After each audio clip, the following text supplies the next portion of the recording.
संतोष देशमुख यांच्या हत्या प्रकरण आणि या प्रकरणातील मुख्य आरोपी वाल्मिकी कराड याच्या सोबत म्हणजे त्याच्याशी असलेले जवळचे संबंध यामुळे धनंजय मुंडे अडचणीत सापडले आहेत।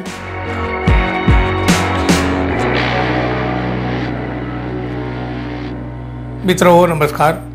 दिल्लीच्या साहित्य संमेलनात झालेल्या बेताल बडबडीची चर्चा राज्यात सुरू आहे। तोच आणखी एक साहित्य संमेलन चर्चेचं ठरलं। छत्रपती संभाजीनगर इथं सुरू असलेल्या विद्रोही साहित्य संमेलनामध्ये एक मोठा निर्णय घेण्यात आला। या संमेलनामध्ये एकूण 29 ठराव मंजूर करण्यात आलेले आहेत। त्यापैकी एक महत्त्वाचा ठराव म्हणजे राज्याचे मंत्री वादग्रस्त मंत्री धनंजय मुंडे यांचा राजीनामा। मधल्या काळामध्ये धनंजय मुंडे हे संतोष देशमुख यांच्या हत्या प्रकरणामुळे चांगलेच वादात सापडलेले आहेत। त्यामुळे त्यांच्या राजीनाम्याची तीव्रतेने मागणी केली जात आहे। अर्धा अधिक महाराष्ट्र त्यांच्या राजीनाम्याची वाट पाहत आहे। धनंजय मुंडे यांनी राजीनामा द्यावा म्हणून लोक रस्त्यावर उतरले। स्वपक्षातले नेते देखील हीच मागणी करू लागले। अजित पवार सुद्धा म्हणाले ना, मी तर बुवा नैतिकतेच्या दृष्टीने राजीनामा दिला होता, म्हणजे सिंचन घोटाळा झाला तेव्हा, म्हणजे घोटाळ्याचा आरोप झाला तेव्हा मी तर नैतिकतेच्या दृष्टीने राजीनामा दिला होता। आता धनंजय मुंडे यांनी ठरवावं की त्यांनी काय करायचं ते।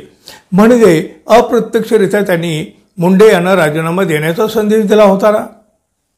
नाही दिला मुंडे यांनी राजीनामा, ते देणारही नाही। तो महायुती सरकारमध्ये नैतिकता हा विषयच कुठं उरला आहे हो। हा तर मोठा प्रश्न आहे नैतिकतेचा। पण आता तर साहित्य संमेलनामध्येही राजीनामा मागितला गेलेला आहे। विद्रोही साहित्य संमेलनात देखील त्यांच्या राजीनाम्याचा ठराव मंजूर करण्यात आला। मुंडे यांच्या धनंजय मुंडे यांच्यावर काही काळापासून भ्रष्टाचाराचे आरोप होत आहेत। विरोधकांनी आधीच त्यांना राजीनाम्याची मागणी केलेली होती, पण नाही त्यांनी दिला। आता या मागणीला म्हणजे विरोधकांच्या मागणीला विद्रोही साहित्य संमेलनाने पाठिंबा दिला। राजकीय नैतिकतेच्या दृष्टीने मंत्रिपदाचा त्याग करावा असे संमेलनातील ठरावामध्ये स्पष्ट करण्यात आले आहे। महत्त्वाचे म्हणजे विद्रोही साहित्य संमेलनामध्ये एकूण 29 ठराव मांडण्यात आले, ज्यामध्ये सामाजिक आर्थिक राजकीय विषयाचा समावेश आहे। पण या सगळ्यामध्ये मुंडे यांच्या राजीनाम्याचा ठराव केंद्रस्थानी राहिला आहे। अर्थातच त्याची चर्चा देखील सुरू झाली। संतोष देशमुख यांच्या हत्या प्रकरण आणि या प्रकरणातील मुख्य आरोपी वाल्मिकी कराड याच्या सोबत म्हणजे त्याच्याशी असलेले जवळचे संबंध यामुळे धनंजय मुंडे अडचणीत सापडले आहेत। आता विरोधकाकडून त्यांची राजीनाम्याची मागणी तर करण्यात येतच आहे आणि ही मागणी लक्षात घेऊन आणि या प्रकरणाला गांभीर्याने घेत विद्रोही साहित्य संमेलनामध्ये धनंजय मुंडे यांच्या राजीनाम्याला पाठिंबा देण्यात आला आहे, म्हणजे राजीनाम्याच्या मागणीला।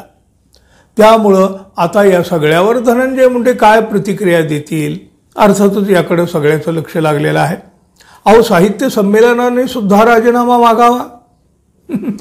मग आता तरी हे धनंजय मुंडे राजीनामा देतील काय हो?